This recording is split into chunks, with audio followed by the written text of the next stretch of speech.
जय हिंद दोस्तों। DC generator का नाम आता है डीसी मोटर। तो डीसी मोटर में कल हमने उसका बेसिक स्टार्ट कर दिया था। उसके बेसिक के साथ साथ बहुत सारी चीज़ें कार्य सिद्धांत को लेकर और बहुत सारी चीज़ें उसमें हमने फाइनल करा दिया था। अब डीसी मोटर में आगे हम चीज़ें पढ़ने वाले हैं। आगे जो चीज़ें आज पढ़ने वाले हैं वो भी बहुत महत्वपूर्ण है। तो आज हम स्टार्ट करेंगे डीसी मोटर में। कल हमने जो पढ़ा था डीसी मोटर में, तो वहाँ पास वोल्टेज समीकरण पढ़ा था। तो उसका वोल्टेज समीकरण क्या था? डीसी मोटर में जो मैंने वोल्टेज समीकरण पढ़ा था, क्या? वोल्टेज इक्वेशन कल हमने पढ़ा था। तो वोल्टेज इक्वेशन को लिखा था V बराबर बैक EMF माइनस RA तो वोल्टेज EMF इस तरह से लिखा था, वोल्टेज इक्वेशन इस तरह से लिखा था, इसी प्रकार से लिखा था वोल्टेज इक्वेशन। नहीं, यहाँ पास माइनस नहीं प्लस था। ये गलती आपको नहीं करना है, माइनस यहाँ पास नहीं करना है, यहाँ पास रहेगा प्लस।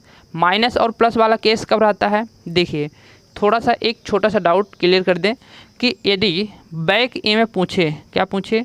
बैक EMF पूछे, तो हम बता रहे हैं अभी मोटर के केस में। किसके केस में? मोटर के केस में। तो यहाँ पास होगा मोटर के केस में। अब यहाँ देखेंगे हम जनरेटर के केस में। तो मोटर के केस में जो हमारी बैक EMF उत्पन्न होती है, और हमारी जनरेटर के केस में क्या होता है? वहाँ पास EMF उत्पन्न होती है, आर्मेचर EMF उत्पन्न होती है, इंड्यूस्ड EMF उत्पन्न होती है, और यहाँ पास क्या होती है? बैक EMF, और यहाँ पास इंड्यूस्ड EMF, प्रेरित EMF उत्पन्न होती है। तो बैक EMF जब लिखते हैं तो बैक EMF यहाँ पास हम जो मोटर होता है, तो यहाँ पास मोटर में माइनस लगाते हैं, और RA ये चीज़ हम लिखते हैं कब? जब हम मोटर के केस की बात करते हैं। जनरेटर के केस में लिखते हैं यहाँ पास बैक EMF नहीं, प्रेरित EMF लिखते हैं, और वोल्टेज लिखते हैं प्लस, लिखते हैं क्या? लिखते हैं प्लस IARA, ये लिखते हैं जनरेटर के केस में। तो ये फार्मूला हम बताए थे। तो ये फार्मूला, इसी फार्मूला से मैंने यहाँ पास लिखा है, वोल्टेज को इधर ला लिया हूँ, IB को EB को इधर भेज दिया हूँ। तो वही चीज़ है यहाँ लिखा हूँ मैं। तो यहाँ पास आपको इन दोनों को कंसेप्ट को क्लियर करके रखना है, क्योंकि ये डाउट कर देता है। यहाँ पास माइनस रहेगा और ये जनरेटर के केस में प्लस रहेगा। इसी में मैं बताया था कि वोल्टेज ड्रॉप भी वगैरह होता है। यदि हमको इंड्यूस्ड EMF निकालना है, प्रेरित EMF निकालना है, तो यहाँ पास वोल्टेज ड्रॉप, कैसे वोल्टेज ड्रॉप? उसके कार्बन बस का वोल्टेज ड्रॉप होगा। ये सारी चीज़ें उसमें हम लिखाया था। और उसमें कम्यूटेटर में जो स्पार्किंग होगी, वोल्टेज ड्रॉप है ना, वो जनित में पूरी चीज़ें मैं बताया था। ये छोटा सा क्लियर करने के लिए था कि यहाँ पास यदि हम माइनस लिख देते तो उससे माइनस से हमारा कितना नुकसान हो जाता, हमारा वहाँ पास सॉल्व करने में दिक्कत होती और आंसर गलत आ जाता। तो यहाँ पास प्लस लिखना है, आपको ये याद रखना है। तो मैंने वोल्टेज समीकरण इस प्रकार से मोटर का बताया था।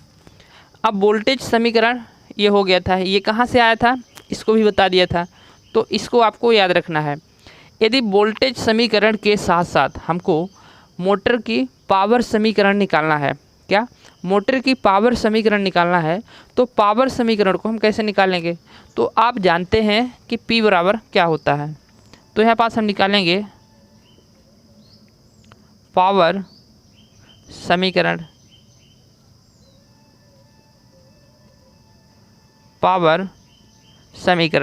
तो मोटर की पावर समीकरण हम कैसे निकालते हैं?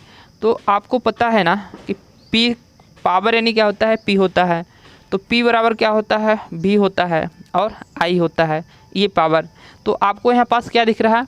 V दिख रहा है। इसमें पूरे में I का हमको गुणा करने की ज़रूरत है, तो I हमारी यहाँ पास मिल जाएगी। तो इसी में से हम पावर को भी बना सकते हैं। तो चलिए गुणा करते हैं पावर के लिए। तो पहले हम V लिखते हैं, इसी को यहाँ छाप लेते हैं। V बराबर IB plus I A R A. तो यहाँ पास हमने आई का गुणा किया, दोनों पक्षों में गुणा करेंगे हमेशा ही। तो यहाँ पास हमने आई का गुणा किया, आई ए और यहाँ पास आई का गुणा करेंगे तो आई स्क्वायर हो जाएगा, आई स्क्वायर हो जाएगा। तो इस प्रकार से हमारी एक क्या दिख रही है, पूरा यह पावर दिख रही है। यहाँ पास आपको नहीं दिख रहा होगा तो इसको हम फिर से लिख देते हैं बड़े बड़े शब्दों में। तो पावर की इक्वेशन क्या होगा, आई ए भी बराबर आई ए बी, मैंने गुणा करने पर इस हमको मिला था, और यहाँ पास प्लस रहेगा, plus I square A R A. तो इस तरह से ये हमारा पावर का क्या मिल गया, फार्मूला मिल गया। अब इस पावर के फार्मूले में आपको क्या दर्शा रहा है, और आपको अभी MPPGCL जेई का जो डिप्लोमा से जेई के एग्ज़ाम देते हैं तो उनके एग्ज़ाम में कितना नॉर्मल क्वेश्चन पूछा था आपको अभी हम बताते हैं कैसे पूछा था। तो इसमें से ये सब पूरी चीज़ें क्या दर्शाता है, क्या दर्शाता है, तो हमारी आई ए भी ये क्या दर्शाएगा,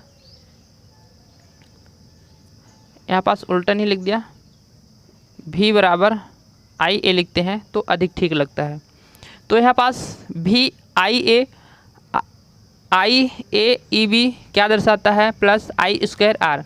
तो हम यदि किसी मोटर को पावर देते हैं, क्या देते हैं, पावर देते हैं, तो उसमें उस पावर का करती क्या है मोटर, हमको ये जानना होगा ना कि पावर तो हम इसको दे रहे हैं, तो उस पावर का मोटर क्या करती है भाई, उसको हम इलेक्ट्रिकल एनर्जी देते हैं तो वो मैकेनिकल एनर्जी में कन्वर्ट करती है मोटर। तो जो हम इलेक्ट्रिकल एनर्जी पावर दे रहे हैं तो उस पावर का क्या करती है मोटर, तो उस पावर का जो मोटर करती है तो यहाँ पास क्या करेगी, I square R. I square R क्या होता है, उसमें लॉस होता है, आई स्क्वायर आर उसमें क्षति होती है, उसमें हानि होती है। तो आई स्क्वायर आर क्या है, उसमें लॉस है। तो किस में लॉस है, ए है, ए मतलब आर्मेचर है। तो आर्मेचर का जो कॉपर है तो उसमें क्या करेगी, वह लॉस करेगी। लॉस मतलब वह हानि करेगी, वह ऊर्जा का नष्ट करेगी, क्षय करेगी। तो ऊर्जा का क्षय कर देती है। तो फिर बची हुई पावर क्या करेगी, उसमें हमारी दो प्रकार से उसका यूज़ कर रही, एक तो लॉस के रूप में और दूसरा हमारी इस रूप में। तो यह क्या है, तो यह है हमारी उस आर्मेचर में यहाँ पास प्रवाहित धारा है और उसमें उत्पन्न बैक ईएमएफ है। तो वह मोटर उस पावर का क्या करती है, उसमें धारा प्रवाहित करेगी और बैक ईएमएफ उत्पन्न करेगी, और क्या करेगी हमारी यहाँ पास, उसको ऊर्जा के रूप में नष्ट करेगी। तो मान लेते हैं कि जो हमारी मोटर है उसको हम पावर देते हैं, कितना, 1000 वाट पावर हम दे देते हैं। तो उसको यदि हम 1000 वाट पावर दे देते हैं तो उसको जो ऊर्जा के रूप में नष्ट कर रही, क्षय कर रही, ऊर्जा का जो उष्मा के रूप में नष्ट कर रही, क्षय कर रही, लॉस कर रही, तो पूरा 1000 तो नहीं कर देगी, उसमें 1000 पूरा नहीं कर देगी। तो उसमें मान लेते हैं कि 40 वाट क्या करती है, उष्मा के रूप में क्षय कर देती है। तो बची हुई हमारी पावर क्या होगी, जो 960 वाट की पावर बची होगी, वो क्या करेगी, वह पावर हमारी ई बी करेगी, बैक ईएमएफ उत्पन्न करेगी। और आपको बताया था कि बैक ईएमएफ के कारण ही मोटर विद्युत ऊर्जा को यांत्रिक ऊर्जा में परिवर्तित करती है। तो बैक ईएमएफ के कारण ही मोटर विद्युत ऊर्जा को यांत्रिक ऊर्जा में परिवर्तित करेगी। तो परिवर्तित जो करेगी तो जो उसमें परिवर्तन हमको यांत्रिक ऊर्जा मिलेगी तो वो होगी हमारी बैक ईएमएफ जो 960 वाट होगी। तो उसमें हम यदि पावर देते हैं किसी मोटर में तो उसमें क्या होगी, कुछ लॉस होगा, और जो लॉस के अलावा जो बचेगी पावर एनर्जी बचेगी तो उसको क्या करेगी, वह यांत्रिक ऊर्जा के रूप में कन्वर्ट कर देगी। तो इस प्रकार से पावर समीकरण से हमको पता चलता है, उसमें हमको दो चीज़ देखने को मिलती है। यदि हम कोई मोटर में पावर देते हैं तो उसमें हमारी कुछ तो ईएमएफ, कुछ तो बैक ईएमएफ में परिवर्तित हो जाएगी, यानी यांत्रिक ऊर्जा में परिवर्तित होगी, और कुछ क्या होगी, उसमें लॉस के रूप में नष्ट हो जाएगी। ये चीज़ समझ में आ गई। तो फिर यहाँ पास VIA क्या है और ये चीज़ क्या है, ये क्या है, इसको देख लेते हैं। ये क्या है, ये ऊर्जा को क्या कर रही है, नष्ट कर रही है। तो यह एक प्रकार का लॉस है, हानि है। ये क्या है, हानि है। तो इसको हम लिखेंगे ताम्र हानि लिखेंगे, आर्मेचर में ताम्र हानि लिखेंगे। और इसमें जो हम ये क्या है, पावर दिए हैं, तो यह क्या है, दी गई पावर है। और ये क्या है, आर्मेचर में उत्पन्न यांत्रिक शक्ति है। तो इसको लिखते हैं, इसको लिख लेते हैं पहले VIA। VIA क्या है, मोटर में दी गई पावर। इसको या तो फिर ऐसे लिख सकते हैं,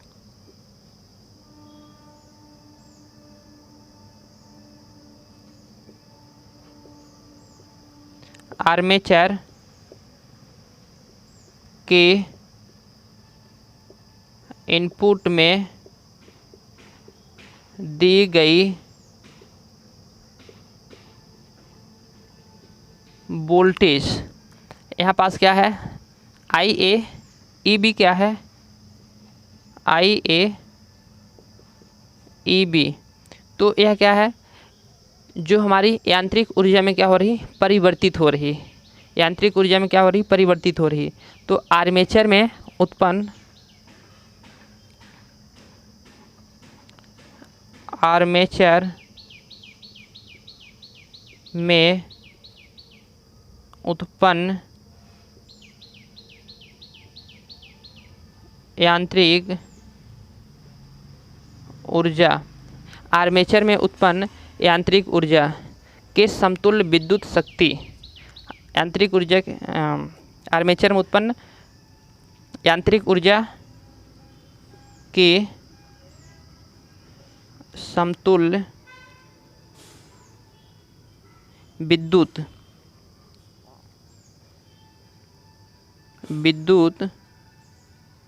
शक्ति। तो यह चीज़ है। और इसमें जो I²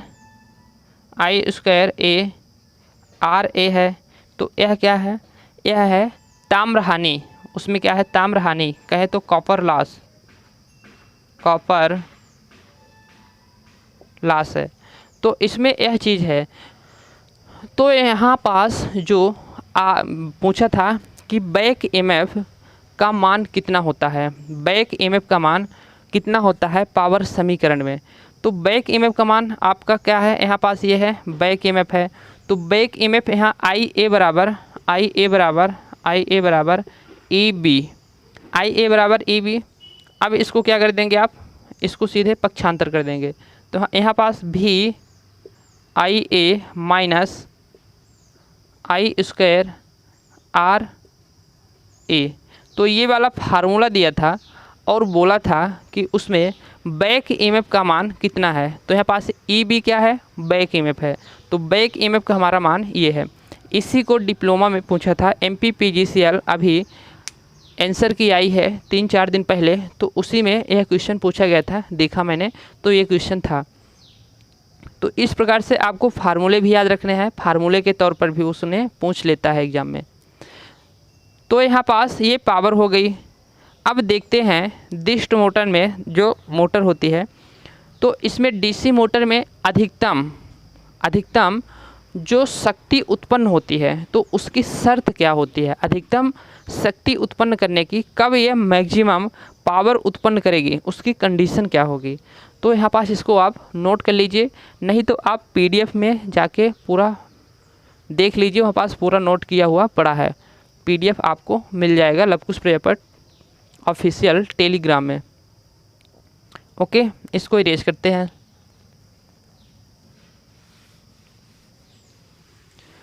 तो मोटर की जो मैक्सिमम पावर होगी, वो मैक्सिमम पावर उत्पन्न करने की जो यहाँ पास शर्तें होगी, तो वो कौन सी शर्तें होगी, किस कंडीशन में वह मैक्सिमम पावर को उत्पन्न करेगी।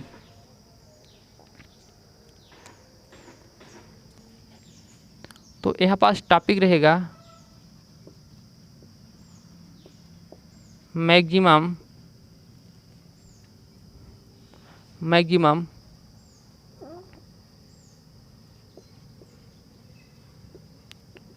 कंडीशन फॉर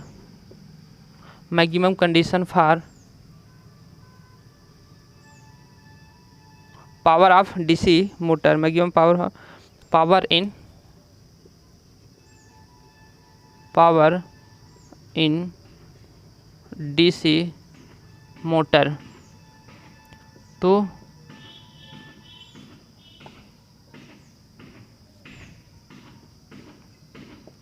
दिष्ट धारा मोटर की अधिकतम शक्ति उत्पन्न करने की शर्तें। कौन सी शर्त है कि जिस कंडीशन पर मोटर अधिकतम शक्ति, अधिकतम पावर उत्पन्न करेगी, अधिकतम शक्ति उत्पन्न करेगी। तो जो हम सप्लाई देते हैं मोटर में, क्या करते हैं हम सप्लाई देते हैं। मान लेते हैं कि मोटर में हम जो सप्लाई दे रहे हैं तो वहाँ पास एक सप्लाई होगा और एक होगा बैक ईएमएफ। तो जो सप्लाई होगी, जब सप्लाई बैक ईएमएफ की क्या होगी, आधी होगी, तब वह मोटर क्या होगी, मैक्सिमम शक्ति उत्पन्न करने की स्थिति में होगी, कंडीशन में होगी। तो उसके जब बैक ईएमएफ का मान, यहाँ पास बैक ईएमएफ का मान उसका कितना होगा, वोल्टेज सप्लाई जो है, तो वोल्टेज सप्लाई जब आधी हो जाएगी, बैक आधी हो जाएगी और बैक ईएमएफ के बराबर रहेगी। वोल्टेज सप्लाई का मान जब आधी हो जाएगी और बैक ईएमएफ के बराबर रहेगी, तब वह मोटर क्या करेगी, अपनी पावर को वह अधिकतम उत्पन्न करेगी। अपनी पावर को वह क्या करेगी, अधिकतम उत्पन्न करेगी, वह मैक्सिमम पावर उत्पन्न करेगी उस टाइम पे। तो इस कंडीशन पर मोटर क्या करती है, मैक्सिमम पावर उत्पन्न करती है।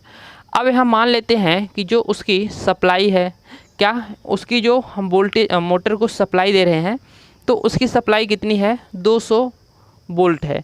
तो 200 वोल्ट है, तो यह मोटर कब हमारी मैक्सिमम पावर उत्पन्न करेगी, तो 200 वोल्ट क्या है, इसकी मैक्सिमम सप्लाई है।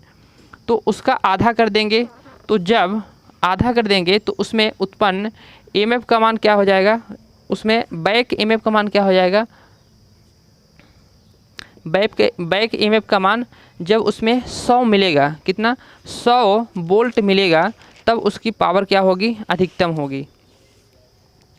तो इसमें वोल्टेज की यदि हम देखें, यहाँ पास जो हमने फार्मूला लिखा था, V बराबर EB प्लस IARA।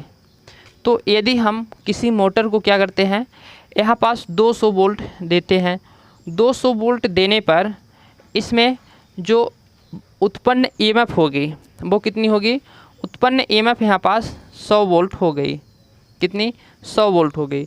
तो बची हुई हमारी जो वोल्टेज है वो कहाँ जाएगी, IARA में जाएगी, IARA में जाएगी। तो यह IARA क्या है, वोल्टेज ड्रॉप है, IARA क्या है, वोल्टेज ड्रॉप है। तो वोल्टेज ड्रॉप हमारी कितनी होगी, वहाँ पास 100 वोल्ट ही हमारी वोल्टेज ड्रॉप होगी और 100 वोल्ट हमारी क्या करेगी, वहाँ पास बैक ईएमएफ में परिवर्तित होगी। तो टोटल हमारा कितना हो जाएगा, वोल्टेज 200 हो जाएगा।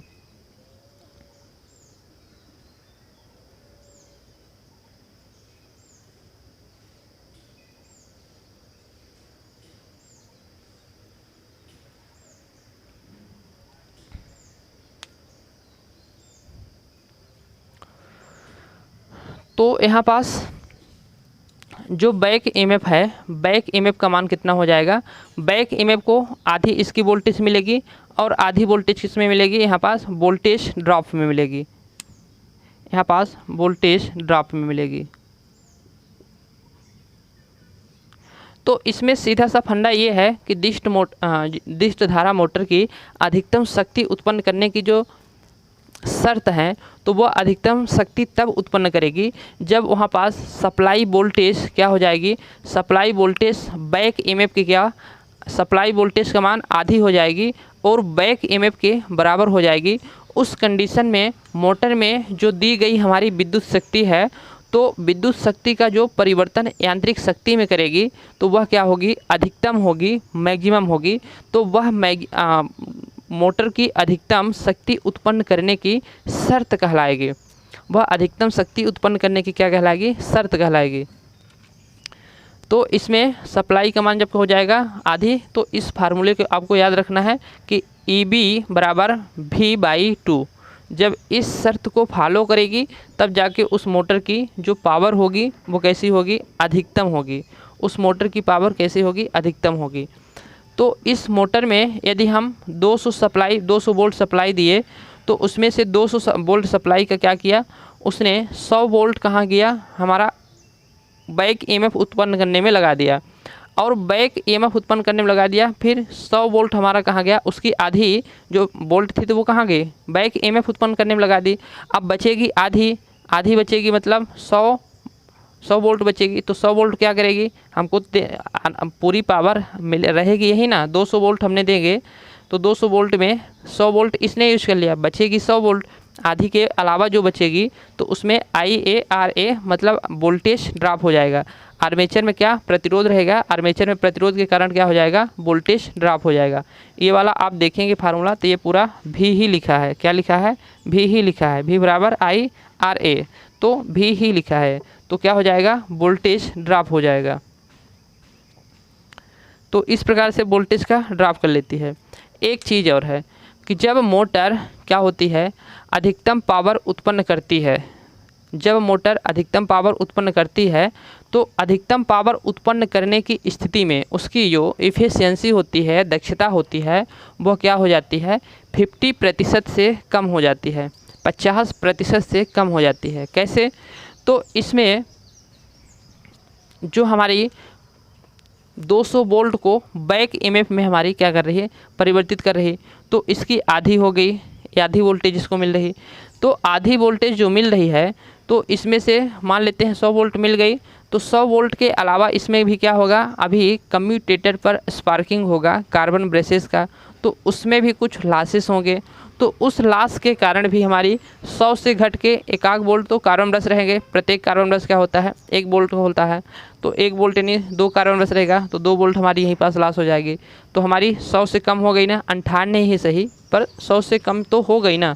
तो उसको हम बोलेंगे कि 50% से उसकी एफिशिएंसी, दक्षता जो होती है तो कम हो जाती है। कब, जब वह अधिकतम पावर की स्थिति में वो क्या करती है, कार्य करती है। लेकिन यह क्या है, ये जो शर्तें हैं तो पूरा सैद्धांतिक रूप से है, थ्योरिकल है, लेकिन प्रैक्टिकल में ऐसा होता नहीं है, प्रैक्टिकल में होता कुछ और है। तो फिर प्रैक्टिकल में कितना होता है, कैसा होता है, तो इसने बोला कि सप्लाई वोल्टेज का यदि आधा वोल्टेज बैक ईएमएफ उत्पन्न करने में लगा रही है तो वह होगी मैक्सिमम पावर की स्थिति। लेकिन इसने कैसा बोला, ये पूरा सैद्धांतिक रूप से बोला, थ्योरिकल बोला। तो प्रैक्टिकल फिर क्या बोलता है, प्रैक्टिकल होता क्या है, तो प्रैक्टिकल यह 50% नहीं, प्रैक्टिकल यदि जब वोल्टेज जो हमने दिया इसको, तो वोल्टेज को यदि उसकी आधी नहीं बल्कि आधे से ज़्यादा कितना, 80 से 90% उस वोल्टेज को जब वह मोटर क्या बैक ईएमएफ में उत्पन्न करे, बैक ईएमएफ में उत्पन्न करे, मान लीजिए उसको 80 से 90% मैंने बोला, तो 200 वोल्ट दिया, यदि हम किसी मोटर को 200 वोल्ट दिए तो उस 200 वोल्ट का 80 से 90% कितना हो जाएगा, यह तो ले सकते हैं। इस 200 वोल्ट का यदि 80 से 90% हम निकालें तो इसमें हमको जो टोटली मिलेगी तो 180, या फिर आपको 90 दूना 180, 80 से 90, या फिर 160, 80 दूना 160, तो 160, तो 80 या 180 या 160 वोल्ट, यदि इस पूरे 180 या 160 वोल्ट का दोनों में से कोई यदि हम 90% लेते हैं तो 180 ले लेते हैं, तो 200 वोल्ट सप्लाई देने पर मोटर को, यदि वह मोटर हमारी 180 वोल्ट क्या करेगी, उसको बैक ईएमएफ में परिवर्तित कर देती है, तो वह क्या कहलाएगी, 90% हम कहेंगे उसको कि 90% उसने क्या कर दिया, बैक ईएमएफ को परिवर्तित कर दिया किसमें, यांत्रिक शक्ति में। यदि 80% लें तो फिर बोलेंगे 60 वोल्ट को उसने कैसे परिवर्तित कर दिया, यांत्रिक शक्ति में परिवर्तित कर दिया। तो जो हमारा मेन है मुद्दा यहाँ पास, तो हमारी 80 से 90% जो बोल्ट होती है उस बोल्ट को क्या करती है, 80 से 90% जो बोल्ट होती है इस बोल्ट को यांत्रिक ऊर्जा में परिवर्तित करती है। कौन, यह बैक ईएमएफ को यांत्रिक ऊर्जा में परिवर्तित करती है मोटर 80 से 90%। यह होती है मतलब प्रैक्टिकली, यह होती है प्रैक्टिकली। तो सैद्धांतिक कुछ और होता है, प्रैक्टिकली और कुछ और होता है, इसको आपको याद रखना है।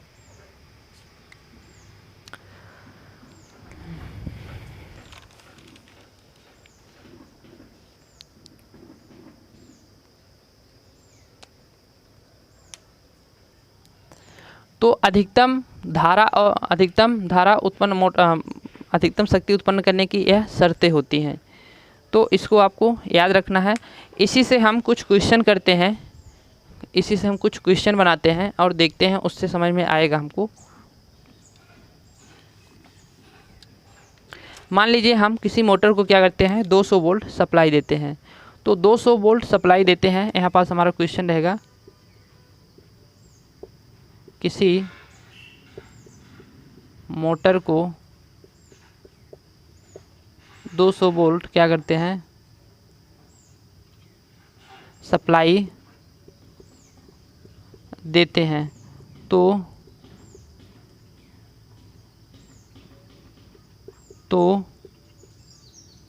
उसकी अधिकतम शक्ति कितनी होगी, उसकी अधिकतम शक्ति कितनी होगी। अधिकतम शक्ति मतलब वह बैक ईएमएफ उत्पन्न करेगी और बैक ईएमएफ को फिर किस में परिवर्तित करेगी, यांत्रिक शक्ति में परिवर्तित करेगी। तो वह उसकी यांत्रिक शक्ति कितनी होगी। तो यहाँ पास हम क्या, हमको 200 वोल्ट सप्लाई दिया है, तो AB बराबर लिखेंगे हम V/2, इस फार्मूले को लिखेंगे और इस फार्मूले से हम वोल्ट में हम क्या कर देंगे, यहाँ पास 200 रख देंगे और यहाँ पास 2। तो इस AB को, AB ही हमारी क्या है, मैकेनिकल पावर है, मैकेनिकल पावर है, चूँकि AB के कारण ही मैकेनिकल पावर उत्पन्न होती है। तो यहाँ पास हो जाएगा 100, तो AB बराबर हो जाएगा हमारा यहाँ पास 100। तो इसकी जो अधिकतम पावर की स्थिति होगी कब, जब यह क्या करेगी, बैक ईएमएफ को 100 वोल्ट, जब यह बैक ईएमएफ को यांत्रिक शक्ति में परिवर्तित करेगी, तब जाके इसकी क्या होगी, यहाँ पास अधिकतम पावर की शर्त होगी। तो इस प्रकार से क्वेश्चन आप देख सकते हैं।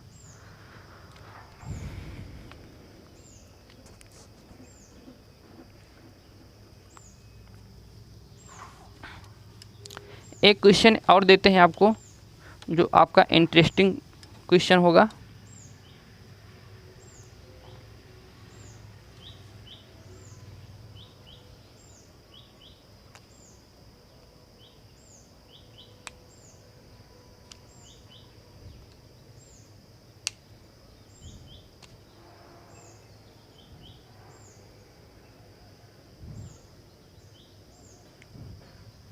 यहाँ पास एक हमारे पास क्या है, एक मोटर को कितना 230 वोल्ट देते हैं। 230 वोल्ट देने पर 230 वोल्ट देने पर 230 वोल्ट और आर्मेचर प्रतिरोध, आर्मेचर रेजिस्टेंस का मान कितना है, 1.5 ओम है। तो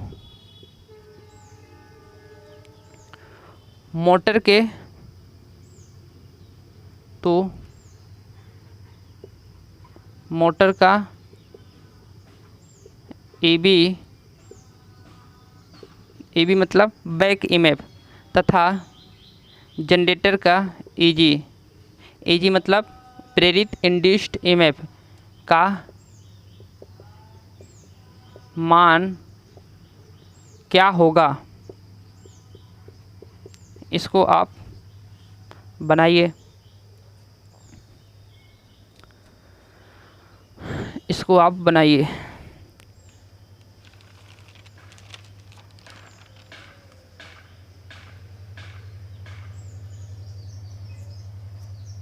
इसमें आप धारा ले लीजिए, धारा 20 एम्पियर, धारा कितनी 20 एम्पियर। तो इसमें हमको क्या दिया है, वोल्टेज दिया है, प्रतिरोध दिया है और धारा दिया है। तो इसको हम कैसे सॉल्व करेंगे।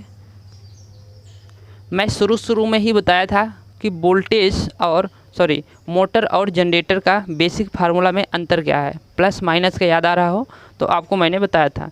तो वही फार्मूला यहाँ पास लगेगा। तो मोटर को हम बनाते हैं। तो मोटर में यहाँ भी बराबर क्या, बैक ईएमएफ प्लस था कि माइनस था। तो यहाँ पास हमको यहाँ पास निकालना क्या है, बैक ईएमएफ निकालना है। तो बैक ईएमएफ ए बी बराबर भी, मोटर में जो है तो हमारा माइनस रहेगा, मोटर में माइनस भी बराबर आई ए आर ए, इतना रहेगा। ये हम किसकी बात कर रहे हैं, मोटर की बात कर रहे हैं अभी, मोटर की, ना कि जनरेटर की। तो मोटर में इतना होगा, बैक ईएमएफ हमको निकालना है, भी कितना दिया है 230 दिया है, माइनस आई कितना दिया है, करंट कितना दिया है 20 एम्पियर दिया है, 20 एम्पियर गुणे यहाँ पास आर का मान कितना दिया है 0.5 दिया है, 0.5 दिया है। तो इसको गुणा करने पर कितना आ जाएगा, दशमलव हट जाएगा इस जीरो से, 5 दूना 10 आ जाएगा। तो यहाँ पास 10 और 230, तो हमारा कितना बचेगा, 230 में से 10 गए तो 220 बचेगा। तो 220 वोल्ट यह क्या होगी हमारी, यहाँ पास ए बी होगी। इसी प्रकार से हम जनरेटर देखें तो जनरेटर में हमारा क्या था, ई जी बराबर भी plus I A R A. तो यहाँ पास भी कितना है 230 है, भी कितना है 230 है, भी बराबर 230 और यहाँ प्लस रहेगा। और इसको क्या लिखेंगे हम, 20 लिखेंगे गुणे 0.5 लिखेंगे। इसको सॉल्व करने पर हमको मिलेगा कितना, 10 मिलेगा, यहाँ पास 10 मिलेगा, 230 हो गया, 230 और 10 200 कितना हो जाएगा 40 हो जाएगा। तो 240 यहाँ पास हमारी मोटर में जो मिलेगी, तो 240 मोटर में जो मिलेगी इसकी पावर, इसका जो मान होगा तो 240 होगा, और यहाँ पास मोटर में 220 होगा और इसमें 240 होगा। तो इस प्रकार से आप इसको सॉल्व करेंगे।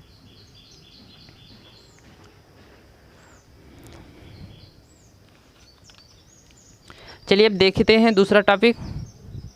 अब दूसरे टॉपिक की ओर चलते हैं, इसको आप नोट कर लीजिए।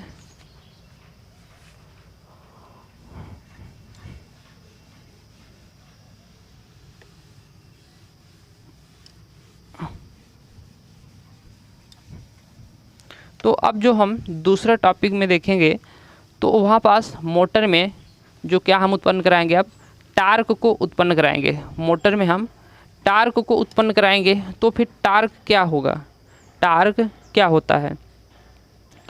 तो यहाँ पास अब जो रहेगा हमारा टॉपिक,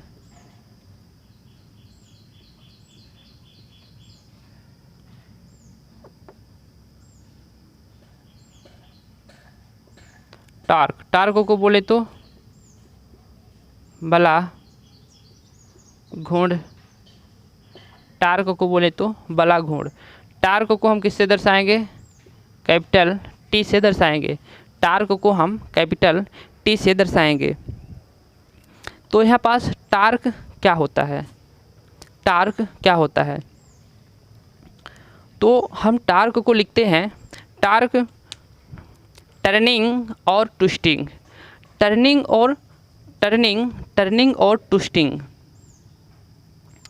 टर्निंग और twisting momentum for or a force, turning और twisting momentum of a force around on axis is called torque. तो यहाँ पास हम क्या करेंगे, टर्निंग करेंगे, ट्विस्ट करेंगे और उसमें क्या करेंगे, फोर्स लगाएंगे किसके, उसके चारों ओर, अराउंड, चारों ओर क्या करेगा, एक एक्सिस पर रहेगा और फिर वो क्या करेगा, फोर्स लगाने पर चारों ओर ट्विस्ट करेगा, घूमेगा, टॉर्क उत्पन्न करेगा, तो वह होगी उसकी टॉर्क। तो इसको इस प्रकार से लिखते हैं,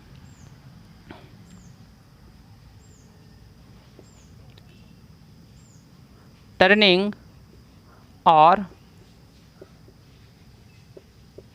twisting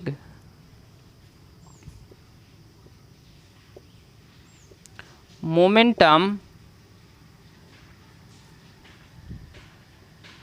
of a force, momentum of a force, momentum of a force around on is axis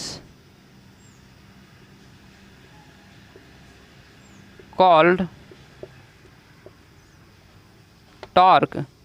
तो टॉर्क क्या होता है, बड़ा घूर्ण क्या होता है, तो कोई हम एक अक्ष पर, एक एक्सिस पर एक अक्ष पर जब हम उसको ट्विस्ट करते हैं, क्या करते हैं, ट्विस्ट करते हैं, या फिर उसको हम क्या करते हैं, मोड़ते हैं, ट्विस्ट करते हैं या फिर हम टर्निंग करते हैं।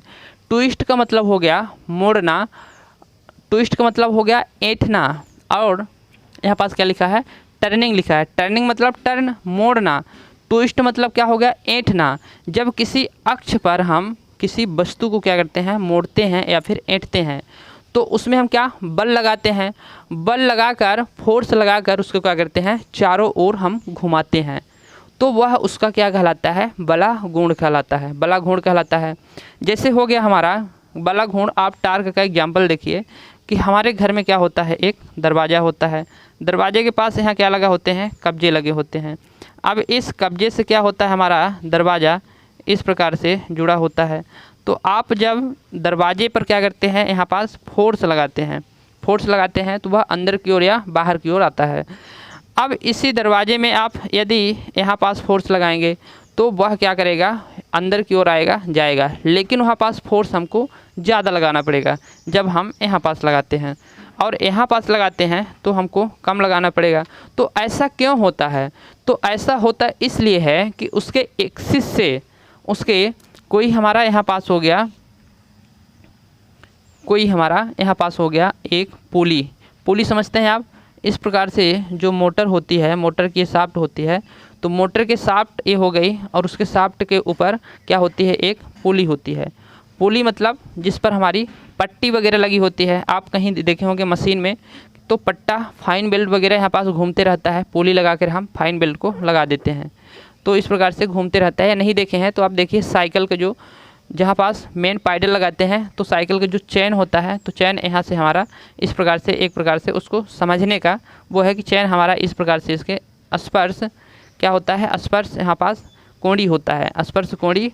तो स्पर्श कोड़ी, यह कोड़ी वेग से क्या करता है, स्पर्श करता है उसके बाहरी ओर पर, और वह घूमता है। तो यहाँ पास कोई हमारी क्या होगी, शाफ्ट हो गई। अब शाफ्ट से यहाँ पास एक्सिस हो गई, शाफ्ट मतलब एक्सिस हो गई। तो यहाँ से और इसके बीच की जो त्रिज्या है, त्रिज्या मतलब रेडियस, तो त्रिज्या बोले या फिर यहाँ से यहाँ तक की इसकी क्या बोले हम, लंबाई बोल लें। तो इसकी लंबाई के ऊपर क्या करता है, डिपेंड करता है कि वह उसमें कितना टार्क हमको, कितना उसमें हमको बला घूर्ण लगाना पड़ेगा, बल लगाना पड़ेगा, तो उसमें आघूर्ण होगा, घूमेगा। तो इसके ऊपर एल के ऊपर यहाँ पास एल क्या है, यहाँ पास लंबाई है, तो एल के ऊपर डिपेंड करता है। और किसके ऊपर, यह एफ के ऊपर। इन दोनों का क्या होता है, गुणनफल होता है। क्या होता है गुणनफल, इसमें जो हम टी है, तो टी इन दोनों का गुणनफल होता है, लंबाई और एफ। उसमें हम लंबाई को क्या करते हैं, ज़्यादा रखते हैं, तो उसमें टार्क ज़्यादा उत्पन्न होगा। या तो फिर हम फोर्स को ज़्यादा लगाते हैं, तब भी हमारा टार्क क्या होगा, ज़्यादा उत्पन्न होगा। यहाँ पास जैसे दरवाजे में लंबाई, हम दरवाजे में यहाँ से पकड़ के थोड़ा सा भी धक्का दे देते हैं ना, तो उसमें ज़्यादा टार्क उत्पन्न हो जाता है और चला जाता है। लेकिन यहाँ पास हम करेंगे तो खूब हमको दबाना पड़ता है, तब जाके वह आगे की ओर या पीछे की ओर खिसकता है। तो उसमें जो टार्क उत्पन्न होता है, तो उसके लंबाई और फोर्स दोनों के ऊपर डिपेंड करता है। तो इसको एक बार हम फिर से बोल दें कि इसमें टार्क की क्या मेन खासियत है, क्या होता है टार्क। तो टार्क की बात करें, टार्क बलाघूर्ण, तो जो टार्क बलाघूर्ण होता है, ट्विस्टिंग और टर्निंग, या बोलें टर्निंग और twisting momentum for uh force, momentum for uh force around on axis is called torque. तो टार्क क्या होता है, यदि उसको हम ट्विस्ट करें या टर्न करें, ट्विस्ट करें या टर्न करें, उसमें हम फोर्स लगाकर, बल लगाकर, तो उसके चारों ओर क्या होगा, घूमने लगेगा। कैसे, वह एक एक्सिस पर, एक अक्ष पर, तो उसमें क्या कहेंगे, उसको हम बलाघूर्ण कहेंगे, उसको हम टॉर्क कहेंगे, उसको बलाघूर्ण या टॉर्क कहेंगे। तो जो टार्क होता है, तो लंबाई कहें तो उसकी रेडियस को बोल सकते हैं। यहाँ पास जो केंद्र बिंदु एक्सिस है, और इसकी जो एक क्या है, स्पर्श कोणी, स्पर्श कोणी मतलब यहाँ पास से जो स्पर्श करते हुए कोणी, स्पर्श रेखी क्या होता है, स्पर्श कोणी क्या होता है, बताया था पहले। रेखी मतलब एक सरल रेखा में जाए तो स्पर्श रेखी होगा, स्पर्श कोणी मतलब एक कोण बनाते हुए यहाँ पास क्या करेगी, चारों ओर घूमेगी, तो वह स्पर्श कोणी होगी। तो यह होगी स्पर्श कोणी और स्पर्श रेखी। तो यहाँ पास स्पर्श कोणी है, ना कि रेखी है। तो उसकी जो स्पर्श कोणी है, वो लंबाई गुणे फोर्स दोनों के अनुक्रमणपाती होगी गुणनफल के। और यहाँ पास क्या होगा, टार्क होगा, तो उसका टार्क लंबाई और फोर्स के गुणनफल के डायरेक्टली प्रोपोर्शनल अनुक्रमणपाती होता है। तो इस चीज़ को आपको याद रखना है। तो ये हो गई टार्क। अब जो टार्क, टार्क बराबर यहाँ पास हम लिखते हैं, टार्क बराबर बल गुणे त्रिज्या लिखें या फिर लंबाई लिखें, तो लंबाई लिखते हैं, लंबाई। तो बल हो गया हमारा एफ गुणे लंबाई को हम एल ले लेते हैं, तो ये क्या हो गया हमारा टॉर्क। अब इसकी जो मैकेनिकल पावर होगी, मैकेनिकल शक्ति होगी, तो वो मैकेनिकल शक्ति क्या होगी, मैकेनिकल पावर,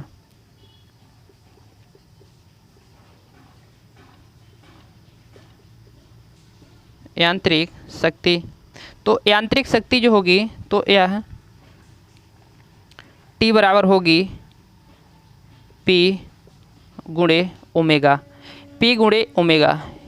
तो इसकी जो यांत्रिक शक्ति होगी P गुणे ओमेगा होगी। जो यहाँ पास ओमेगा है, तो वो क्या है, कोणीय वेग है। ओमेगा क्या है, यहाँ पास कोणीय वेग है, कोणीय वेग है। तो ओमेगा का मान कितना होता है, 2 पाई आर नहीं होगा, यहाँ पास एन होगा, 2 पाई एन होगा। इसको जो एन होगा तो क्या है, स्पीड है, एन जो है तो क्या है, आर्मेचर की स्पीड है। तो एन को किस में हम व्यक्त करेंगे, आरपीएम में कि आरपीएस में। तो यहाँ पास एन को हम आरपीएस में व्यक्त करेंगे, किस में, आरपीएस में व्यक्त करेंगे। यदि इसको आरपीएम में व्यक्त करना है, तो फिर हमको एन को 60 से, क्या है टाइम है, 60 से क्या करना पड़ेगा, यहाँ पास डिवाइड करना पड़ेगा। जब 60 से हम डिवाइड कर देंगे, तो फिर उसको हम आरपीएम में लिख सकते हैं, लेकिन यहाँ पास आरपीएस में ही लिखेंगे। तो इस प्रकार से एन क्या हो गया, यहाँ पास आर्मेचर की गति करने को दर्शाता है एन। और ओमेगा का मान यहाँ पास याद रखना है, 2 पाई आर नहीं, 2 पाई एन लिखना है। तो यह टार्क हो गया, बलाघूर्ण हो गया, इसको आप नोट कर लीजिए।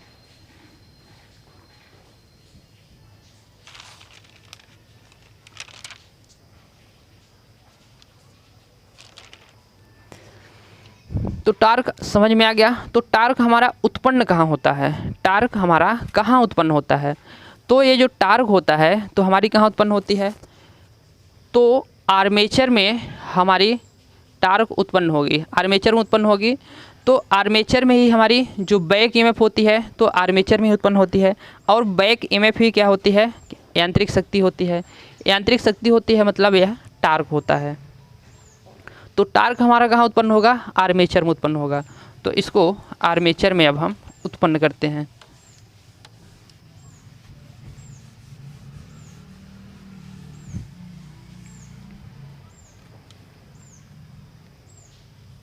तो आर्मेचर में टार्क को उत्पन्न करेंगे तो यहाँ पास अगला जो टॉपिक रहेगा तो आर्मेचर टार्क रहेगा।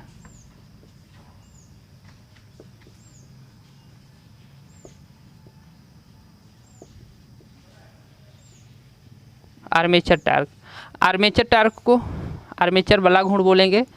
और यहाँ पास इसको टी क्या है, टार्क है, और आर्मेचर है तो हम ए लगा देते हैं। तो यहाँ पास आर्मेचर टार्क हो जाएगा।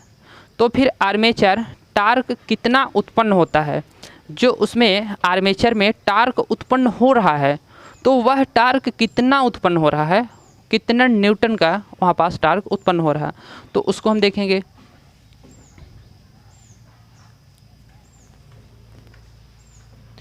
देखिए एक चीज़ उसकी यूनिट निकालें, टार्क की यूनिट निकालें। तो वहाँ पास हम टी बराबर क्या लिखे थे, टी बराबर लिखे थे एफ गुणे एल, टी बराबर एफ गुणे हम एल लिखे थे।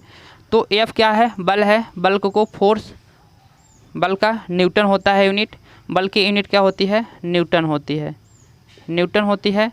और गुणे में है तो यहाँ पास गुणे। एल की क्या होती है, लंबाई होती है, लंबाई की एल क्या है, लंबाई है, लंबाई का मीटर होता है। तो न्यूटन यहाँ पास मीटर लिखेंगे, न्यूटन मीटर लिखेंगे। तो इसको हम न्यूटन मीटर इस प्रकार से लिखेंगे। लेकिन ऑप्शन में डाउट करने के लिए हमको दिया था न्यूटन मीटर, तो दिया ही था, लेकिन उसको न्यूटन बाई मीटर भी दिया था, न्यूटन बाई मीटर भी दिया था। तो इस प्रकार से आपको डाउट करने के लिए यहाँ पास देगा, लेकिन उससे डाउट नहीं होना है, न्यूटन मीटर ही लगाना है, नहीं गलत हो जाएगा।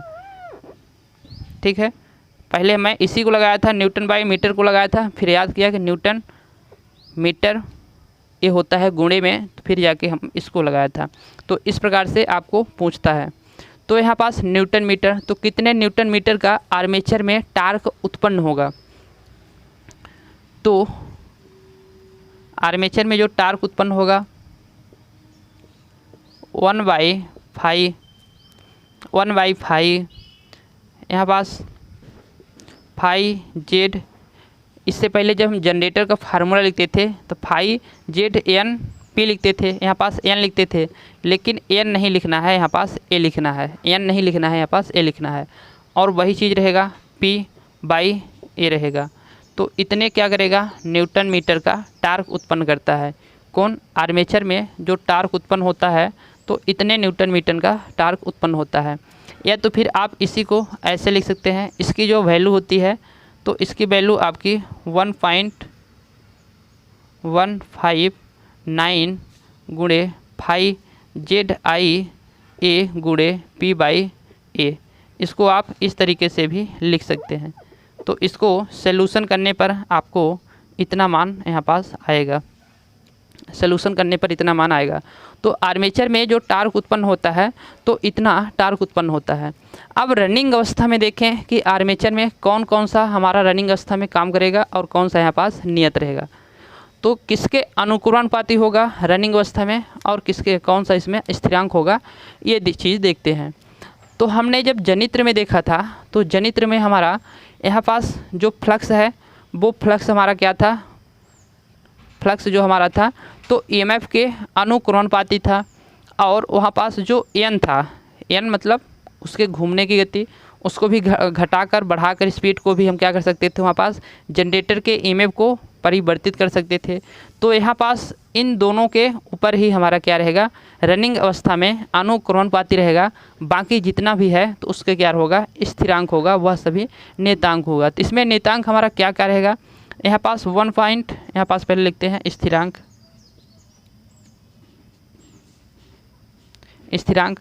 तो स्थिरांक क्या रहेगा 1.59 गुणे जेड, आपका जेड हो गया, और यहाँ पास पी भी रहेगा और ए भी रहेगा। तो यह क्या रहता है, स्थिरांक रहता है। ये क्या रहता है, स्थिरांक रहता है। और इसमें अनुक्रमानुपाती किसके रहेगा, मतलब किसको परिवर्तित करने पर हम परिवर्तित कर सकते हैं रनिंग कंडीशन में। यहाँ पास आप लिखेंगे रनिंग स्थिति में, रनिंग स्थिति की बात हो रही।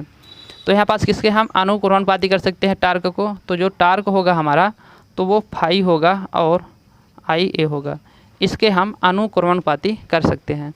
लेकिन इसमें एक चीज़ यह है कि किसको हम बढ़ाने पर टार्क को बढ़ा सकते हैं और किसको घटाने पर हम टार्क को घटा सकते हैं।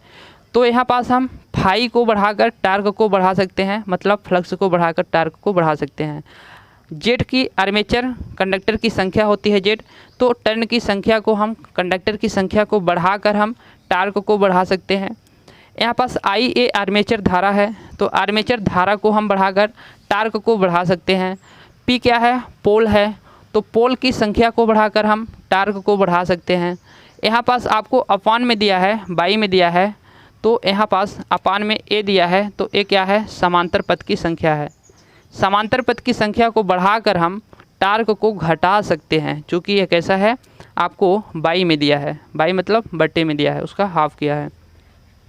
तो इसको हम आर्मेचर पथ की संख्या बढ़ाएंगे तो टार्क क्या होगा, घट जाएगा, उसके अपोजिट है, व्युत्क्रमानुपाती है।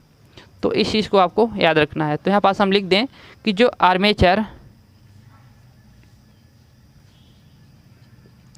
आर्मेचर समांतर पाथ पैरेलल पाथ ए है, क्या है, ए है, इसको बढ़ाने पर क्या कर सकते हैं हम, इसको बढ़ाने पर टार्क घटेगा। समांतर पथ ए बढ़ाने पर टी ए मतलब टॉर्क, टॉर्क मतलब बला घूर्ण, क्या होगा, घटेगा, यह आपको याद रखना है। तो जो हमारा फाइनली टार्क होगा वो किसके अनुक्रमानुपाती होगा, टी ए बराबर फाई आई ए, इसके क्या होगा, अनुक्रमानुपाती होगा। तो इस चीज़ को आपको याद रखना है, इसको आप नोट कर सकते हैं।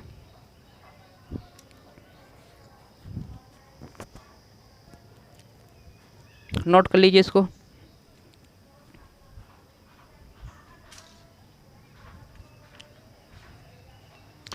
अब हमने आर्मेचर में टार्क उत्पन्न कर लिया, लेकिन जो आर्मेचर में टार्क उत्पन्न होगी तो उसको हम क्या सीधे लोड से जोड़ देंगे, नहीं, लोड से हम जोड़ेंगे तो हम उसको देखेंगे कि शाफ्ट पर उसके शाफ्ट पर कितनी पावर मिल रही, कितना टॉर्क मिल रहा, उसको हम पहले गणना करते हैं, इसके बाद हम जोड़ते हैं और समझ पाते हैं कि आर्मेचर के जो टार्क में, आर्मेचर का जो टार्क है तो वो शाफ्ट पर जो मिलेगी, तो उस तरीके से, उसके तरीके से हम क्या कर पाएंगे, गणना कर पाएंगे इतनी उसके टार्क में क्या, उसके शाफ्ट में टॉर्क मिल रही है। क्योंकि आर्मेचर में जो टार्क मिलेगी वह पूरा टार्क हमको शाफ्ट पर नहीं मिलेगी। आर्मेचर में अभी हमारा क्या है, कॉपर है, वो भी लॉस करेगा, कॉपर लॉस की बात नहीं है। यहाँ पास जो बियरिंग है, बियरिंग पट्टी का है हमारा शाफ्ट, तो बियरिंग के फ्रिक्शन के कारण उसमें क्या होगा, कुछ वह अवरोध उत्पन्न करेगा, जिससे टार्क उसका क्या होगा, कुछ घट जाएगा। और उसके बीच में क्या होता है, दोनों पोल के बीच में यहाँ पास हम देखें तो ये हमारा क्या हो गया, आर्मेचर हो गया। आर्मेचर के बीच में यहाँ पास क्या है, आर्मेचर के बीच में एयर गैप है, एयर गैप वायु है, वायु के कारण भी हमारा क्या होता है, कुछ हमारी रुकती है, वो भी अवरोध उत्पन्न करता है, तो उसके कारण भी क्या होता है, हमारी टार्क में लॉस होगा। दूसरा चीज़ हमारा यहाँ पास बियरिंग, तो बियरिंग है, जो बियरिंग के कारण होगा क्या, यहाँ पास फ्रिक्शन हानि होगी, तो फ्रिक्शन हानि, घर्षण हानि होगी, उसके कारण हमारा क्या होगा, जो आर्मेचर में टार्क मिलेगा उसकी अपेक्षाकृत जो शाफ्ट पर टार्क मिलेगा वो कम होगा। तो शाफ्ट पर जो टार्क मिलेगा वो क्या होगा, कम होगा। तो फिर शाफ्ट पर हमको कितना टार्क मिलता है हम उसको देखते हैं, शाफ्ट पर हमारा टार्क कितना मिलता है उसको देखते हैं। तो जो आर्मेचर पे टार्क मिल रहा है उससे क्या कम होगा कि अधिक होगा, तो उससे कम होगा। चूँकि आर्मेचर में टार्क मान लेते हैं हमारा कितना मिला, 100 मिला, लेकिन हमारा शाफ्ट में कितना मिलेगा, 80 ही मिलेगा, चूँकि उसमें 20 क्या हो गया, उसमें पावर की लॉस हो गई। तो यहाँ पास जो आर्मेचर टार्क होगा, तो आर्मेचर टार्क देख लिया। अब सॉफ्ट टार्क को देखते हैं, क्या सॉफ्ट टार्क को हम देखते हैं। तो सॉफ्ट टार्क क्या होता है, जो सॉफ्ट पर मिल रही है टार्क, जो सॉफ्ट पर क्या मिल रही, टार्क मिल रही, तो वह सॉफ्ट टार्क होगी। टार्क को टी से और सॉफ्ट को SH से, तो सॉफ्ट टार्क ये हो गई। अब जो हमको सॉफ्ट टार्क मिलता है, तो वो सॉफ्ट टार्क कितना होता है, तो आर्मेचर में क्या, आर्मेचर में उत्पन्न टार्क, आर्मेचर में जो टार्क उत्पन्न हुई है उससे हम क्या करेंगे, घटा देंगे। आर्मेचर टार्क TA, उसमें जो आर्मेचर में टार्क उत्पन्न हुई है, तो उसमें जो हमारी बेरिंग की क्या हो रही है, बेरिंग के वहाँ पास घर्षण हानि हो रही है, तो घर्षण बोल सकते हैं या फिर लौह हानि भी बोल सकते हैं। तो घर्षण हानि और लौह हानि के कारण क्या होता है, सॉफ्ट पर मिलने वाला टार्क घट जाता है। तो यहाँ पास हम घर्षण या घर्षण हानि इसी में जोड़ सकते हैं, लौह हानि, घर्षण हानि, लौह हानि को हम क्या कर देंगे, ऐड कर देंगे, और उसमें जो हमारा आर्मेचर पर मिलने वाला टार्क है, उस आर्मेचर पर मिलने वाले टार्क से हम इसको घटा देंगे, तो हमारा फाइनली क्या मिल जाएगा, शाफ्ट पर मिलने वाला टार्क, शाफ्ट पर मिलने वाला टार्क हो जाएगा। जैसे यहाँ पास हमारी एक क्या हो गई, मोटर हो गई, इस मोटर में बेरिंग है, बेरिंग के कारण क्या होगी, घर्षण की हानि होगी। तो घर्षण की हानि होगी बेरिंग के कारण, तो इसमें जो हमने क्या किया था, टार्क हमने आर्मेचर में कितना उत्पन्न कर लिया था, 100 टार्क, 100 न्यूटन मीटर हमने उत्पन्न कर लिया था। अब 100 न्यूटन मीटर हमने टार्क उत्पन्न कर लिया, तो इसके शाफ्ट पर यहाँ पास कितनी टार्क हमको मिलेगी, क्या 100 पूरा मिल जाएगी, नहीं, यहाँ पास जो बेरिंग है, तो बेरिंग उस टार्क को क्या करेगी, कुछ नष्ट करेगी, और लौह हानि होगी। उस बेरिंग के घर्षण हानि के कारण और लौह हानि के कारण टार्क क्या होगी, हमारी घट जाएगी। जितनी आर्मेचर में हमारी टार्क मिल रही थी, उतनी हमारी टार्क नहीं मिलेगी। अब तो कितनी मिलेगी, जो शाफ्ट पर मिलने वाली टार्क है, तो 80 न्यूटन मीटर ही मिलेगी। चूँकि यहाँ पास मान लेते हैं कि 20 न्यूटन मीटर क्या हो गई, वहाँ पास 20 न्यूटन मीटर की लॉस हो गई, हानि हो गई। तो घर्षण और लौह हानि मिलकर 20 न्यूटन मीटर की क्या कर ली, हानि कर दी। इसलिए हमको शाफ्ट पर मिलने वाली टार्क कितनी होगी, तो वह होगी 80। तो यहाँ पास आर्मेचर में जो उत्पन्न हो रही थी 100 थी, और यहाँ पास माइनस कर दिए, घर्षण हानि 10 हो गई, और 10 हो गई हमारी लौह हानि, 20 हमारी हानि हो गई, तो यहाँ पास बचेगा 80। तो हमारी जो टार्क है, शाफ्ट टार्क, तो वो मिलने वाली शाफ्ट टार्क कितना होगा, 80 यहाँ पास न्यूटन मीटर होगा। तो इस प्रकार से शाफ्ट टार्क को आप समझ सकते हैं। अब यहाँ पास यदि पावर को हम बढ़ाएंगे तो टार्क क्या होगी, बढ़ेगी, और पावर को घटाएंगे तो टार्क घटेगी। जो हम उसको इलेक्ट्रिकल पावर देते हैं मैकेनिकल में कन्वर्ट करने के लिए, तो पावर को बढ़ाएंगे तो टार्क बढ़ेगी। और यहाँ पास ऐसे समझ सकते हैं, जो हमने टार्क की डिफिनीशन लिखा था P और ओमेगा लिखा था, P और ओमेगा लिखा था, तो यदि इसको आप इस केस में लिखना चाहें, ओमेगा को यहाँ पास W कर दें तो P जो है, तो यदि पावर को आप बढ़ाते हैं तो टार्क बढ़ती है, पावर को आप घटाते हैं तो टार्क घटती है। तो इस प्रकार से आप समझ सकते हैं इसको। तो आज इतना ही, अब बाकी नेक्स्ट वीडियो में मिलते हैं, नेक्स्ट क्लास में मिलते हैं, नेक्स्ट डे मिलते हैं, और नेक्स्ट एक नई सीखने की उम्मीद के साथ मिलते हैं। तो आज इतना ही, सो थैंक्स। बाकी नेक्स्ट वीडियो में लाते हैं पूरी चीज़ें। धन्यवाद।